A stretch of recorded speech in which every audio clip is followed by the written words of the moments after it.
How exciting will it finally be to say that the X-Men are in the MCU? It feels like we've been waiting forever to see the Avengers and the X-Men clash, but that's because even though Disney now owns the rights to everyone's favorite mutants, they can't just plop them into an MCU movie with no context. Plus, the way they introduce these characters has to be different from what came before. So what's the best way for the MCU to bring in the X-Men? And more importantly, how will these characters differ from previous live-action iterations? Let's get into it right now. Yes, I suggest we suit up. In order to know your future, you have to understand the past. And no, I'm not just talking about our days of future past. Anyway, examining what did and did not work before is going to be the key to understanding how exactly to bring the X-Men into the MCU without face planting. Because it's clear that although the previous X-Men franchise over at Fox had some incredible high points, it also was a little messy. And by a little messy, I mean a lot messy. It was a franchise that flat out ignored continuity, had a number of creative misses like somehow adapting the Dark Phoenix storyline once in X-Men The Last Stand, and it being mostly hated, then trying again to adapt it into a movie called Dark Phoenix and somehow making it almost worse, and also doing things like keeping actors looking the same age even though 30 years had passed. Man, the previous X-Men movies are wild. The point is, the characters need a proper reboot. One that sees a creative team handling it that's both patient and knows how to adapt the characters in slightly different ways in order to stand apart from previous live-action versions, but still keep their core characteristics intact. That's definitely not an easy task. In my mind, you can't just make a new X-Men film in the MCU. The franchise is just too big now where you can't make a movie with a whole team of superheroes without proper build-up, or else you'll be criticized that all the characters didn't have enough time to develop. I call this the Eternals problem. The MCU has proven that they can make just about any character interesting and engaging, but the biggest complaint is that there's not enough time with them. It's even trickier with the X-Men because they come with a whole lot of baggage. Not only are almost all of them worthy enough to be the lead of their own movies, they also have the weight of audiences' knowledge from the first time around, so more time needs to be spent establishing these new characters. Like, no, this isn't necessarily the Wolverine you spent like 35 movies watching and they have to establish why. But what's the best way to actually fold in the mutants to the MCU? Let's discuss the best option.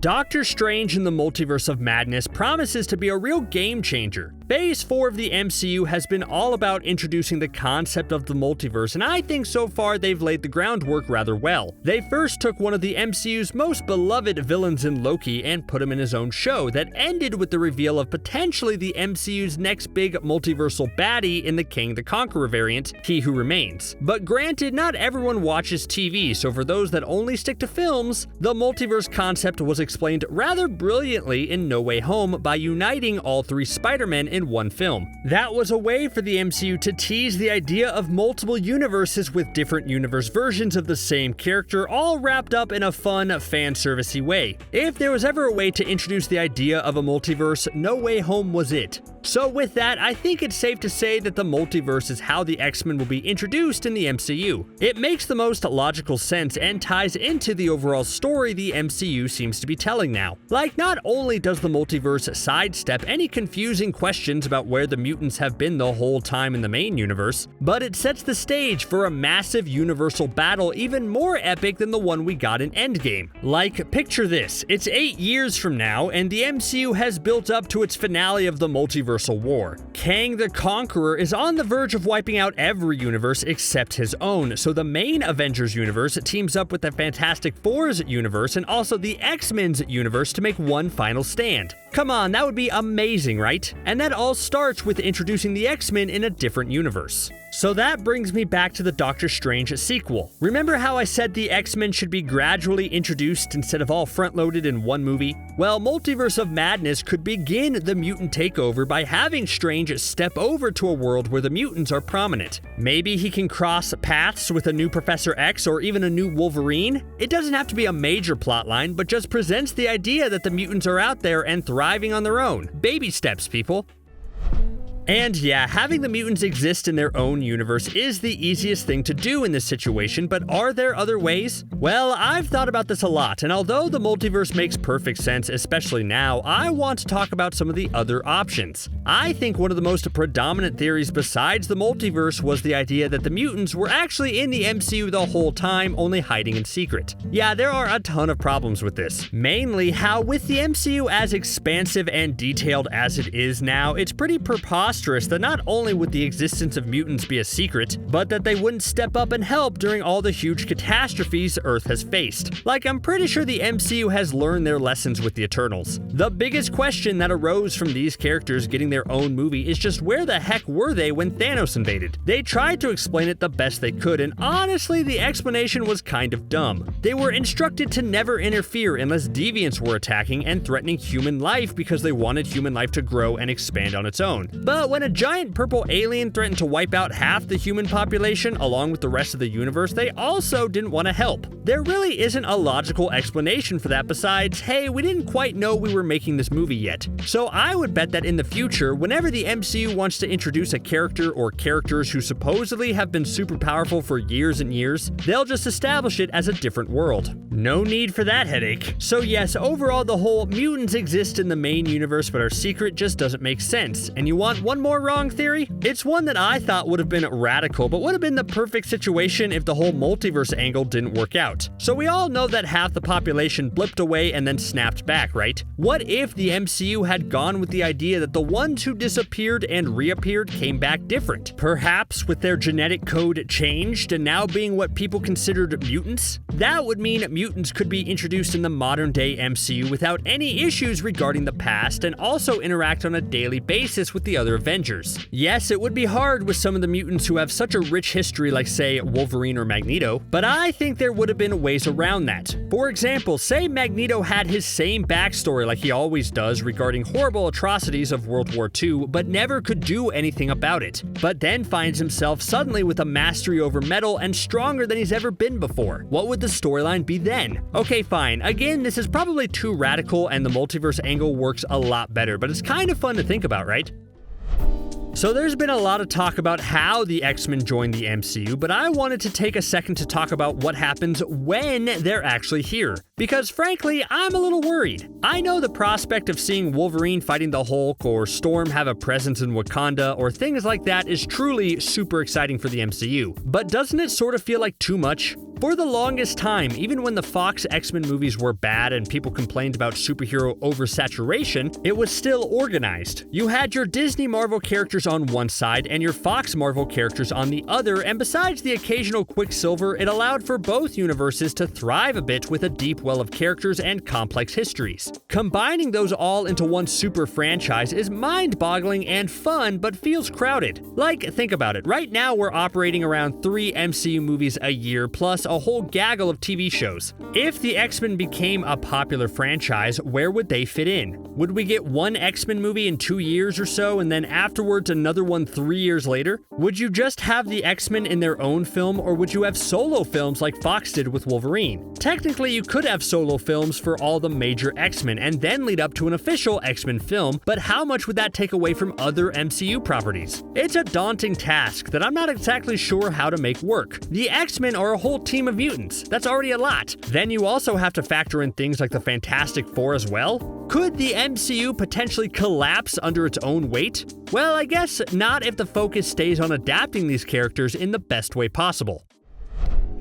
So for the next few entries, I wanted to focus on some individual X-Men characters and how I think they should be adapted in the MCU. First up, I have to talk about Wolverine. Look, Hugh Jackman had an amazing run as the cigar-chomping Canadian. He was very clearly the face of the X-Men franchise, and for good reason. His performance is so iconic that Wolverine is perhaps the hardest mutant to recast in the MCU. And I'm sure there's a lot of you out there that wishes that Hugh Jackman would just continue playing the character forever, but that's just not likely. We need a Wolverine for the next 10-ish years, and sadly Hugh Jackman just didn't work long term. So how do you recreate a character that was already so beloved? Well, in this case, you can just make Wolverine more comic accurate. For one, you can make him a side character in all the future X-Men movies. I think the Fox movies got too focused on being centered around Wolverine instead of the rest of the team, and putting him in a supporting role might be a nice change of pace. Plus, how about we actually make him 5'3" like he is in the comics? I want a shorter, stockier version of Wolverine. Is that asking too much? Cyclops has been the butt of too many jokes thanks to the Fox movies. Those original films made Cyclops a boring third wheel to the Wolverine and Jean Grey romance, and then because James Marsden was busy filming Superman Returns, playing another third wheel, they wrote Cyclops out in the most embarrassing way possible super early in The Last Stand. That really soured people's view of the character, and although they tried to fix that in the new rebooted Fox series with a younger Cyclops, those movies just weren't good enough to truly change anyone's mind. So my overall suggestion with an MCU version of Cyclops is to make him the central character. He should be the leader of the X-Men like he is in the comics, and also be the main X-Man that's interacting with all the other Avengers. Cyclops has amazing stories and is one of the best X-Men comic characters, and it's about time the live-action movies stepped up and did him justice. So if the MCU is building up a new franchise around the X-Men, Cyclops, not Wolverine, should be the face of it.